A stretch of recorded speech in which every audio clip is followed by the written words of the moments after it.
Hola a todos, ahí va mi historia. Pero para que se entiendan ciertas decisiones que tomé, debo realizar algunas confesiones. Tengo problemas con el alcohol. Familiares, amigos, la mayoría ya perdidos, me insistieron durante años para que admitiera mi problema. Nunca lo pude hacer, hasta este momento. Como todo alcohólico que se niega a ser ayudado y a enfrentar su condición, poco a poco fui perdiendo a todas las personas que me importaban y que yo les importaba a ellos. Mis problemas fueron aumentando hasta que casi perdí mi trabajo. Hace años que trabajo como trailero para una de las empresas más importantes del estado. La semana pasada, por tercera vez en el último mes, no cumplí con los horarios ni con los tiempos pautados de carga y descarga. Cuando Alan, el gerente, me llamó a su oficina, yo di por hecho que me despediría.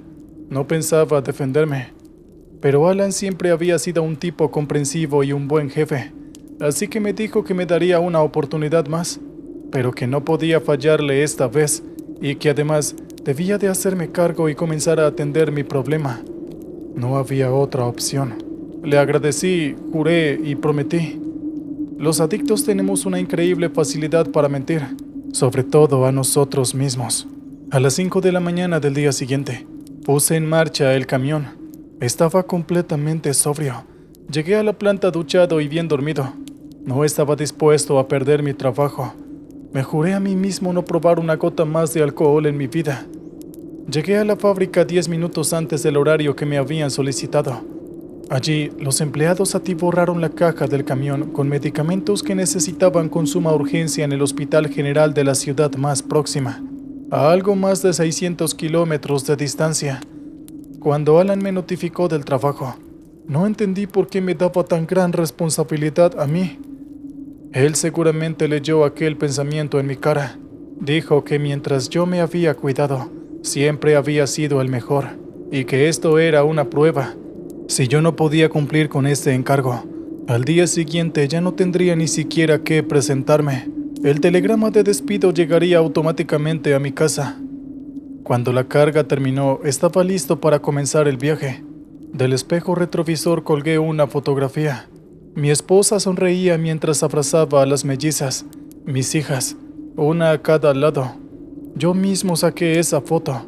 Tenía ya 10 años de antigüedad si no me equivoco. Las niñas en ese entonces tenían unos 9 años. Fueron unas pequeñas y cortas vacaciones que tuvimos en la playa.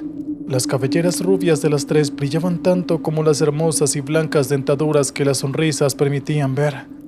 Hace más de 5 años que no veía a ninguna de las tres. Ella me prohibió visitarlas después de que una vez llegué 2 horas tarde y borracho a un acto de secundaria. Las mellizas ahora están en la universidad. El nuevo marido de mi ex, un empresario inmobiliario, se ha hecho cargo de todo. Realmente muchas veces, he intentado comunicarme con ellas, pero siempre me arrepiento a último momento. Cuando escucho sus voces al contestar el teléfono, o cuando debo apretar el email que he pasado horas escribiendo, me detengo y borro todo o corto la comunicación. No puedo decirles nada. No tengo nada para darles. Lo mejor que puedo hacer por ellas si realmente las amo es no entrometerme en sus vidas. No soy una buena influencia para ellas. Nunca lo fui. Quizás este viaje pudiese ser un principio, otro nuevo principio. Quizás cumplir este trabajo y de a poco recuperar la confianza de la empresa pudiese significar el primer paso para recuperar mi vida. Pero no tenía ni idea de cuán equivocado estaba. La primera parte del viaje fue de lo más tranquila y corriente, podríamos decir. El amanecer dejó paso a un día gris y nuboso, que en lo personal son los que más me gustan, sobre todo para viajar, y también porque en los días de resaca, que eran la mayoría, el sol era un enemigo cruel. Cuando superé la mitad de la distancia, un cúmulo de nubes oscuras se empezó a adueñarse del cielo. Al poco tiempo comenzó a llover. Un par de kilómetros más adelante, ya era una tormenta desatada que azotaba contra los lados y el parabrisas del camión. Yo me mantuve tranquilo. Estaba muy bien de tiempo, así que bajé la velocidad para no pasar ningún sobresalto. Bebía y bebía del termo de café que me había preparado en casa antes de salir. De alguna forma sentía que el estar a punto de tocar fondo me había ayudado. Esta vez sí iba a poder salir del túnel oscuro, pero debía ir parte por parte. Ahora solo debía concentrarme en entregar la carga a tiempo, en cumplir con mi trabajo. La tormenta arreciaba a cada kilómetro de ruta que recorría. La visibilidad era escasa. Comencé a notar que cada vez cruzaba más autos en dirección contraria a la mía. Me faltaban unos 200 kilómetros para llegar, cuando pasé junto a una estación de servicio. Me pareció que alguien me hacía una seña desde la explanada, pero la lluvia no me dejaba ver más que manchas. Continué apenas medio kilómetro, cuando dos ojos rojos y brillantes se dibujaron frente a mí, justo en medio de la carretera. Inmediatamente pisé el freno. El camión patinó sobre el asfalto, pero de alguna forma pude controlarlo. Las balizas del auto frente a mí continuaron titilando, y a pesar de la tormenta reconocí el lugar. Era el acceso al puente San Salvador que pasaba por encima del río Chicagua. Vi que había más de un auto detenido, así que bajé del camión. La tormenta me dio la bienvenida empapándome con una ráfaga de viento. Logré dar un par de pasos y cubriéndome el rostro, me acerqué a un grupo de personas y al llegar a ellos entendí lo que sucedía. El caudal del Chicagua había crecido. Este alcanzaba el puente y era un torrente salvaje. Las barandas del San Salvador cedieron y fueron arrancadas por la corriente. El cemento prácticamente no se veía. Creo que todos los presentes estábamos de acuerdo que era cuestión de tiempo para que el puente fuese arrastrado por completo. La gente volvió a sus autos. Yo me quedé un rato más apreciando el poder del viento de la naturaleza y al mismo tiempo maldiciendo mi propia suerte. Entendí por qué había cruzado tantos autos en dirección opuesta en los últimos kilómetros. Nadie podría seguir camino por allí. Y también comprendí por qué me habían hecho señas desde la estación. Temían que no viera a tiempo a los autos detenidos. Subí al camión y regresé hacia la estación para ver si podía encontrar a alguien que pudiera asegurarme cuál era el mejor rodeo que podía dar para llegar a la ciudad. Me detuve, bajé a la estación y me acerqué a un hombre gordo de campanera roja que estaba de pie junto a un surtidor. Estaba a un par de pasos, cuando enseguida y mirando el camión, me dijo que él era quien me había hecho señas unos minutos atrás, que sabía que no se veía nada y con los autos detenidos en el ingreso al puente, podía ser peligroso. Le consulté por dónde era el mejor camino para retomar la carretera y poder llegar a la ciudad. Me explicó que debía regresar unos 150 kilómetros y tomar la ruta 26, recorrer por ella unos 80 kilómetros más, y ahí encontraría un empalme a la autopista que me llevaría directo a la ciudad, pero teniendo que recorrer casi 200 kilómetros más. Es decir, que la distancia total superaba al doble de lo que debía recorrer originalmente, y si tenía en cuenta el clima, no iba a llegar a tiempo. La desesperación me embargó el cuerpo. No podía ser, no podía estar pasándome esto. Sentí una puntada en la cabeza y un ardor en la garganta. Necesitaba un trago. Consulté con otro hombre y después con otro empleado, y todos coincidieron en lo mismo y me dieron las mismas y exactas indicaciones. No tenía otra opción. Me sentí perdido. Iba a fallar. Y ahora, por primera vez, no era mi culpa. Saqué el teléfono celular para llamar a Alan y explicarle la situación. Pero cuando intenté llamar, me di cuenta de que no había cobertura. Seguramente la tormenta también era la responsable. Apoyé la frente sobre la chapa helada del camión y allí me quedé un buen rato. Ni siquiera sentía la lluvia que me empapaba y los embates del viento que parecían querer arrancarme de allí y lanzarme al medio del río Chicagua.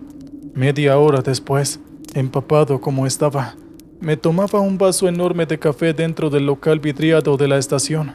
Sostenía el vaso de cartón con ambas manos. Eso me ayudaba a combatir el temblor. La gente creería que era frío, pero yo sabía que en realidad era abstinencia. La mayoría de la gente se había marchado. Solo quedaban los empleados y un hombre alto morocho, de tez morena y con rasgos aborígenes, que no consumía nada. Solo estaba sentado en una silla mientras veía un partido de fútbol en la televisión. En mi cabeza se amontonaban imágenes: el telegrama de despido, el tener que dejar el departamento que alquilo, la cerveza que deseaba tener entre manos, el vino que quisiera tomar al atardecer, la foto de ellas, el camión lleno de medicinas que yo no entregaría a tiempo, el whisky que calentaría mis congelados huesos, mis hijas avergonzadas de mí. Vaya a saber qué me llevó a mirar a la izquierda, hacia el lado de atrás de la estación que no se veía desde la ruta. A través del vidrio, vi que si bien la lluvia seguía siendo consistente, ya no era la tormenta inclemente de un rato atrás. Algo me llamó la atención. Al lado de un monte, entre algunos pajonales, se veía algo que parecía ser un camino de asfalto, un alambrado que seguramente hasta antes de la tormenta había cerrado esa entrada, pero ahora estaba derribado. Dejé el café sobre la mesa. Tenía un presentimiento. Salí por la puerta lateral y troté bajo la lluvia hasta allí. El camino efectivamente era una ruta. Era angosta y estaba visiblemente abandonada. Miles de grietas resquebrajaban el asfalto como si fueran arrugas en la piel de un anciano. Los yoyos invadían cada hendidura y la maleza de las banquinas era casi tan alta como yo. Atado al alambrado que estaba caído en el suelo, había un cartel que decía: prohibido el paso. Vi otro cartel de metal que estaba inclinado y tapado por arbustos. Me acerqué corriendo, quité la maleza y arranqué ramas. Y el corazón me dio un vuelco cuando leí el nombre de la ciudad y la distancia: 232 kilómetros. Regresé corriendo desesperado hacia el camión. Vi que dentro de la estación los empleados me miraban y el hombre se había puesto de pie. Me alcanzaron cuando ya estaba abriendo la puerta del camión. Me dijeron que no sabían qué estaba intentando hacer, pero que no era buena idea adentrarme en esa ruta. Yo les dije que podía llegar a la ciudad por allí, pero los hombres se quedaron pálidos. Me dijeron que ese camino estaba prohibido, que no se podía usar. Yo les dije que me importaba una mierda. Los empleados parecieron adentrarse. Fue ahí cuando sentí una mano en el hombro que me obligó a darme la vuelta. Era el hombre de rasgos aborígenes que estaba parado frente a mí. Era bastante más alto que yo y me sostenía con fuerza. Señor, créame que nada es tan importante como para que usted tome esa ruta. Tenía una voz grave y profunda, y en sus ojos noté verdadera sinceridad. Ese es un camino cerrado. Solo el innombrable lo recorre. Nadie más debe hacerlo, ¿me entiende? Y cuando terminó de hablar, tenía ambas manos apoyadas en mis hombros. Pero nada de lo que dijo me importó un carajo. Nadie me iba a detener, mucho menos las supersticiones de un negro y unos tontos. Aquello era la última oportunidad de mi vida. Le di un empujón con ambas manos y lo alejé lo suficiente como para lanzarme dentro del camión. Inmediatamente saqué la pistola que escondía en la caja debajo del asiento, y cuando el tipo quiso volver hacia mí, le apunté a la cabeza. El indígena y los 3 empleados se quedaron tiesos y espontáneamente levantaron las manos. Subí al camión sin dejar de apuntarles. Los empleados se hicieron a un lado, y así arranqué. Crucé la explanada a toda velocidad, rodeé la estación y tomé la carretera abandonada. Recién allí guardé el arma, y en ese mismo momento dejó de llover. Avanzaba a los tumbos. La carretera estaba repleta de grietas y baches. El cielo había tomado un color extraño, entre amarillo y óxido. El pasto alto de las banquinas también iba mutando a medida que avanzaba. Iba dejando atrás el verde vigoroso, y comenzaba a aparecer ese verde amarillento que suelen tomar las plantas cuando se les excede en agua y comienzan a podrirse. Cada tanto también aparecían árboles caídos, con los troncos mohosos y el estado de putrefacción avanzado. A los pocos kilómetros comenzaron a aparecer los autos, primero entre los pastos, luego en la vaquina, luego cruzando en la ruta. Algunos estaban volcados. El cuadro era de lo más desolador y propio de una película posapocalíptica. La carrocería de los carros estaba comida por la herrumbre y muchos de ellos estaban invadidos por la vegetación amarillenta. Empecé a asumir que algo extraño sucedía allí. Entendí el terror que había visto en los ojos de los hombres que habían intentado detenerme. Pero yo no me iba a rendir. Nunca. Aferré el volante con ambas manos y aceleré. Estaba sudando. No podría dejar de pensar en lo bien que me vendría un trago. Cuando de pronto, una figura se remontó en el horizonte.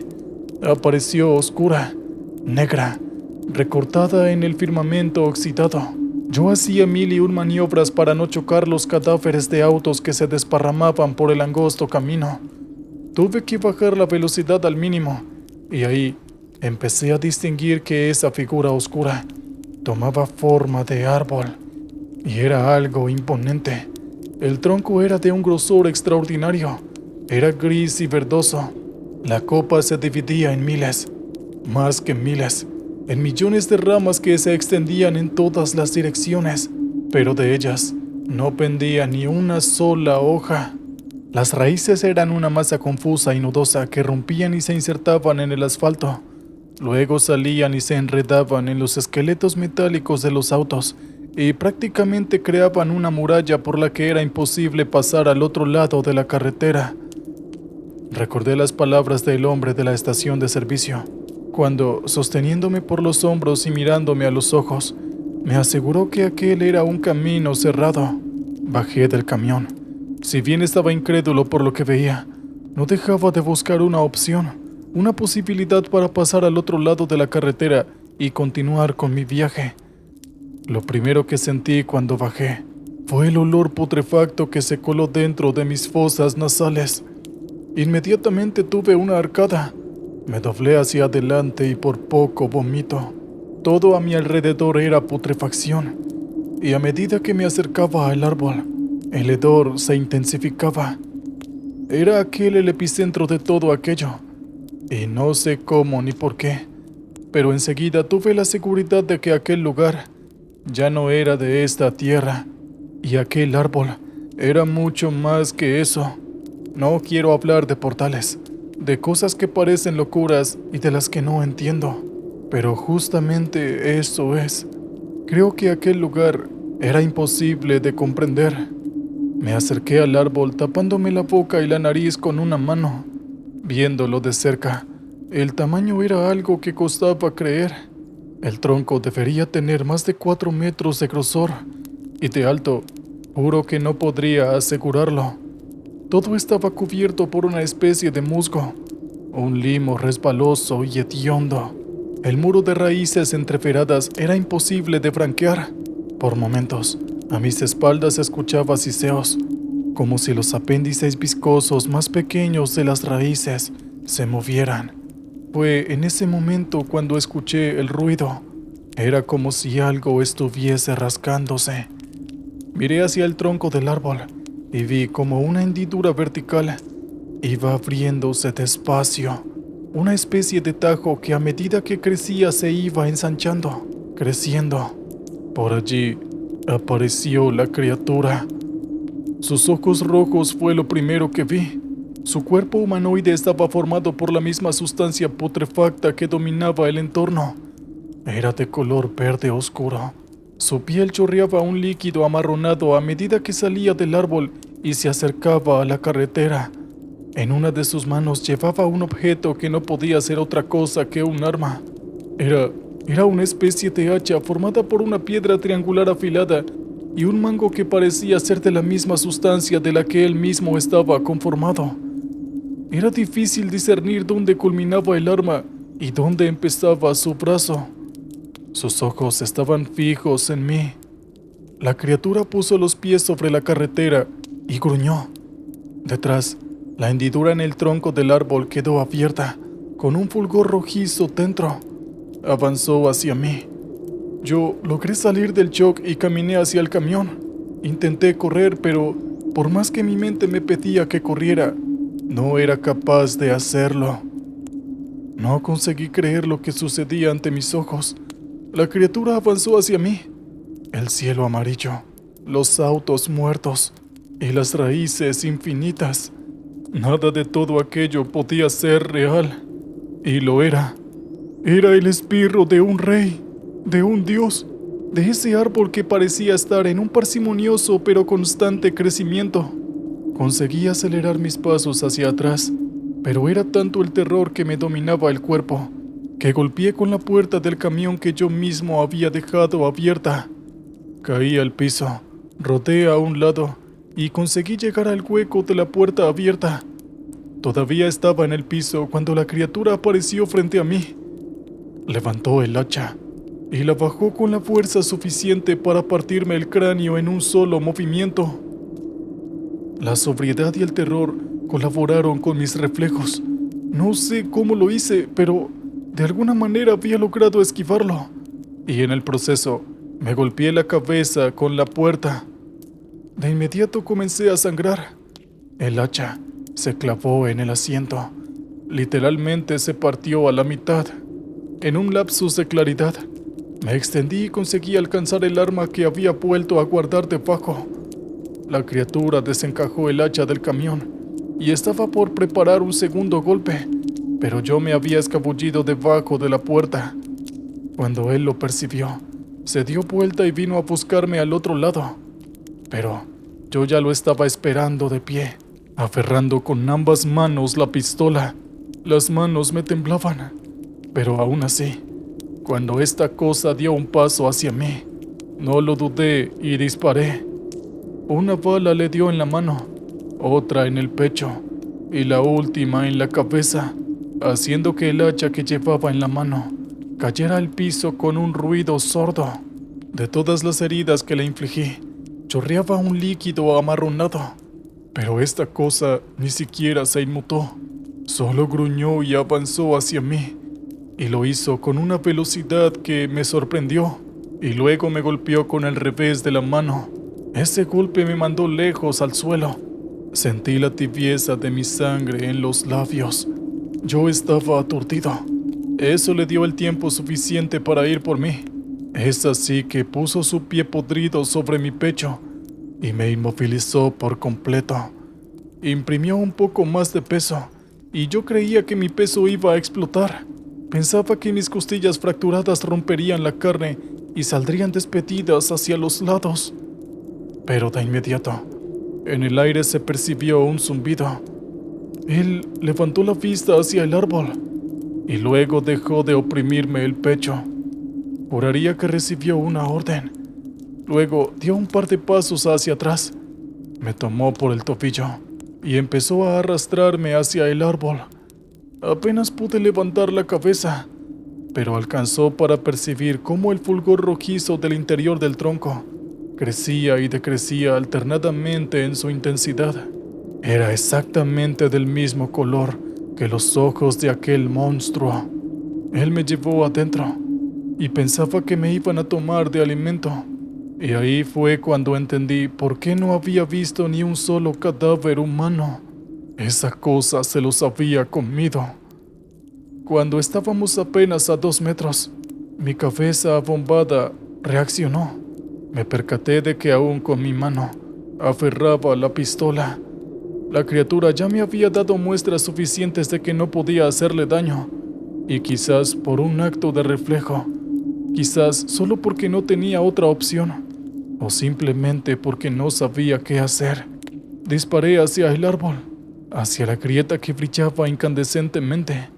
Cuando la bala ingresó, vi como todo el árbol se agitó, y al mismo tiempo, la criatura me soltó la pierna y lanzó un fuerte aullido.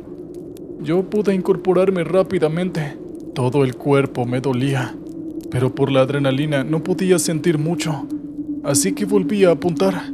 El monstruo me lanzó un manotazo débil, pero yo ya había quedado fuera de su alcance, así que aproveché la oportunidad y disparé 2 veces más hacia el árbol. Las ramas se agitaron nuevamente hacia el cielo. La luz roja en el tronco parpadeó y las raíces parecían provocar un terremoto en el asfalto destruido. La criatura se agitaba en el suelo. Disparé mi última bala a la hendidura y de inmediato Salí corriendo sin mirar hacia atrás. Escuché un aullido atroz. Quise subir al camión, pero al llegar, vi que ya había sido tomado por las raíces y el óxido y la herrumbre comenzaban a carcomerlo. Antes de abandonarlo, abrí el compartimiento escondido debajo del asiento donde guardaba el arma y me llevé conmigo lo más importante, una botella de vodka. Corrí con todas mis fuerzas y sin mirar atrás ni por un segundo. Estaba seguro de que no había derrotado a la criatura. Era imposible que un arma de este calibre pudiera acabar con semejante monstruo.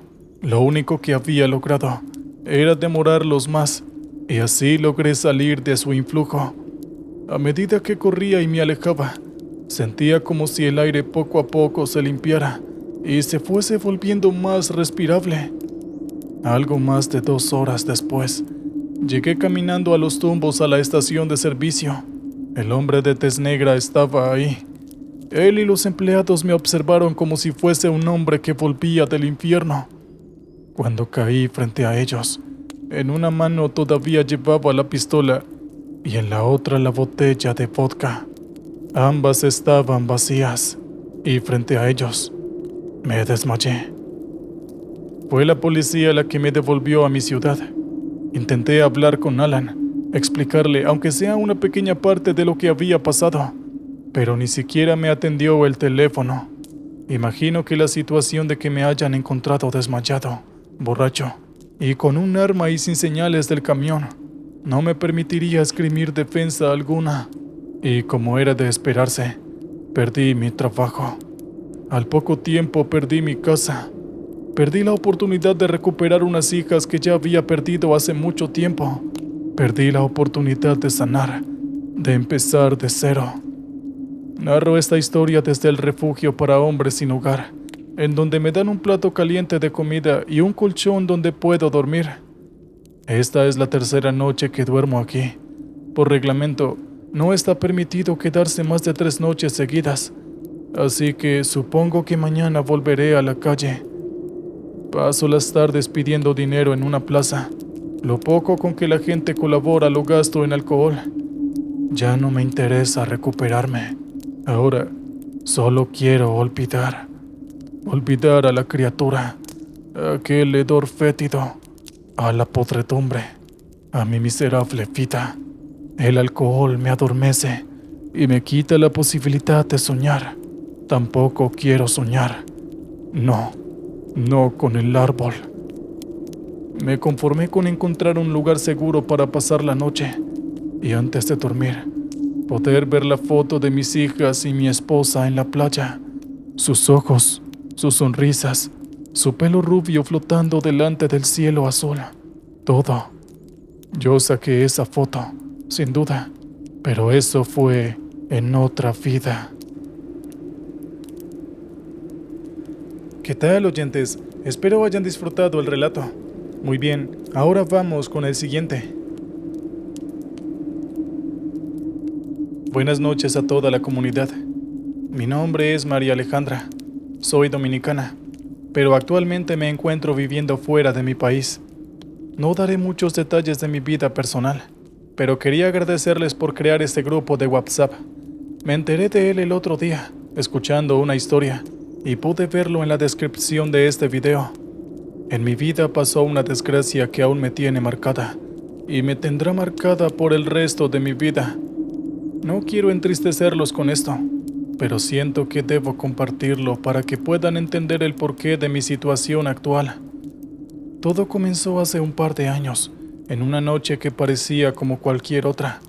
Estaba en mi trabajo, disfrutando de la tranquilidad después de un largo día de trabajo. De repente recibí una llamada que cambiaría mi vida para siempre.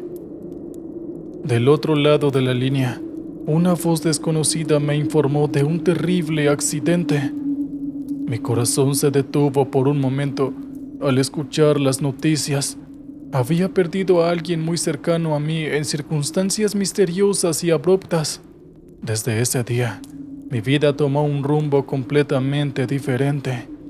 Los detalles del accidente eran confusos y llenos de incógnitas. lo que solo añadía más dolor y frustración a mi duelo. Decidí mudarme, buscarme un nuevo comienzo lejos de los recuerdos que me atormentaban cada día y cada noche. Este evento marcó un antes y un después en mi existencia. Aunque trato de seguir adelante, la sombra de aquel oscuro día me sigue a donde quiera que voy.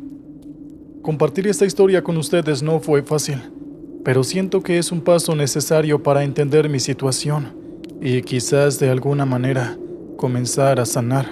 Después de compartir con ustedes sobre la desgracia que cambió mi vida, creo que es momento de contarles más específicamente lo que sucedió.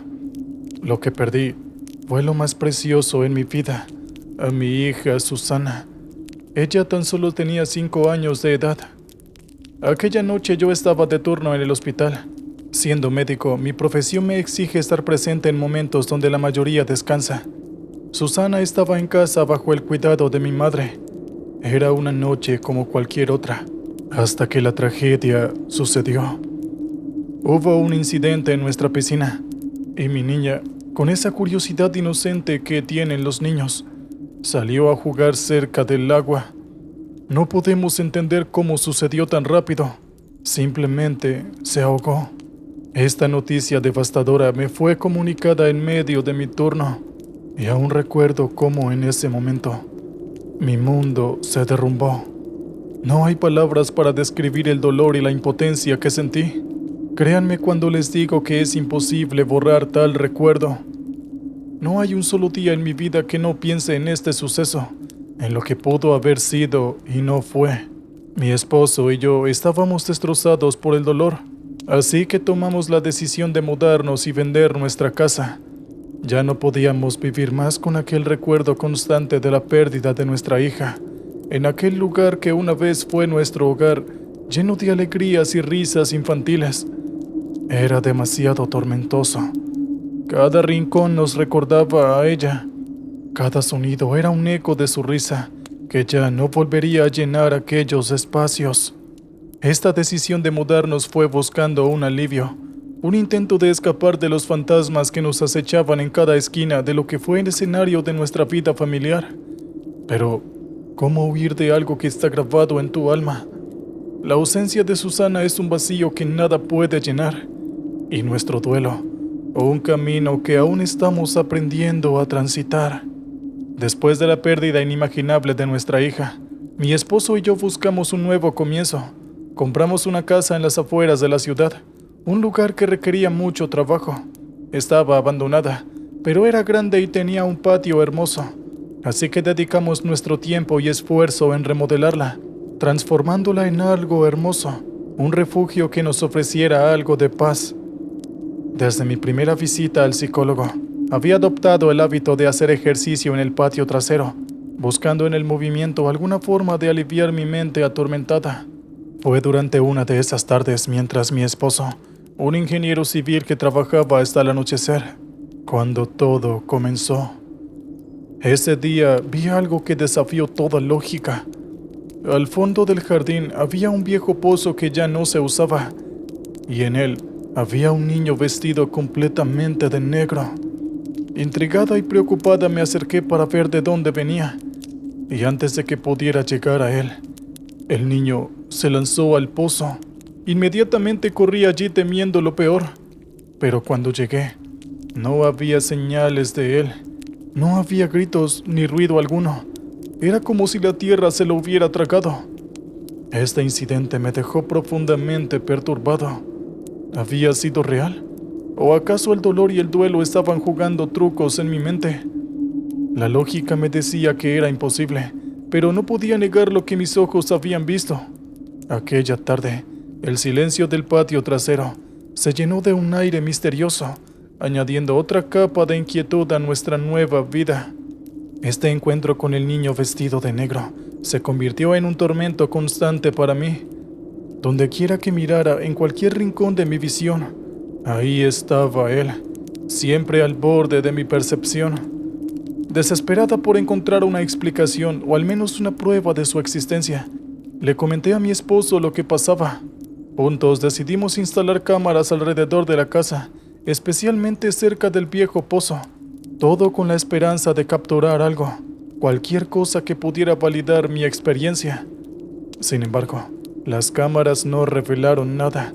No había evidencia de la presencia de un niño, ni durante el día, ni en la más oscura de las noches. Fue entonces cuando decidí hablar con mi médico sobre estos eventos. Después de escucharme y considerar mi historial reciente de pérdida y duelo, llegó a una conclusión que nunca esperé. Me diagnosticó como psicótica. Me recetó una serie de medicamentos, creyendo que estos alucinantes encuentros eran producto de mi mente, una manifestación de mi inmenso dolor y estrés. Pero en lo más profundo de mí, sabía que no estaba loca. Las visiones del niño eran tan reales, tan palpables, que no podía ser simplemente descartadas como meras alucinaciones.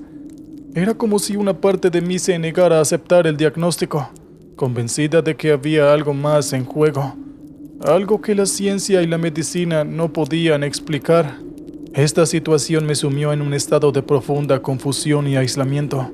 ¿Cómo podía convencer a los demás, y quizá a mí misma, de que lo que veía y sentía era real? La lucha entre mi percepción y la realidad aceptada por los demás se convirtió en una batalla diaria, dejándome atrapada en un limbo entre el mundo tangible y uno que aparentemente solo yo podía percibir. Con el tiempo y tras adaptarme a vivir con aquella presencia inquietante, decidimos contratar a una ama de casa haitiana para que me ayudara en casa, dado que había dejado de trabajar. Era una persona excepcional, que no solo me asistía en los quehaceres diarios, sino que también se convirtió en una gran compañía en mis momentos de soledad y confusión. Nunca imaginé que sería ella quien me diera la clave para entender lo que estaba sucediendo. Un día, de manera inesperada, ella abordó el tema del niño vestido de negro. Me preguntó si yo lo podía ver. Su pregunta me tomó por sorpresa, y yo le contesté que siempre lo veía. Pero lo que verdaderamente me heló la sangre fue su advertencia. Me advirtió que aquello no era un niño, sino algo mucho más oscuro, de lo más oscuro que yo podía imaginar. Según ella, en su país poseen un vasto conocimiento sobre estas apariciones, describiéndolo como un cuidador y enviado del mal, todo destinado a proteger estas tierras. Yo no sé por qué, pero le creí inmediatamente. La idea de que no todos podían verlo, y de que quizás no estaba loca después de todo, me dio un extraño consuelo, pero también un renovado temor por lo que aquello significaba. Tras compartir todo esto con mi esposo, tomamos la decisión de vender la casa y mudarnos de nuevo, esta vez a mi amada República Dominicana. Gracias a Dios, desde que nos trasladamos, hemos vivido en paz y tranquilidad, y nunca más volví a ver aquella sombría aparición. Han pasado unos 10 años desde aquellos acontecimientos. Agradezco profundamente la oportunidad de compartir mi experiencia con ustedes, aunque el dolor por la pérdida de mi hija y los eventos subsecuentes, aunque estas cosas nunca se superan del todo.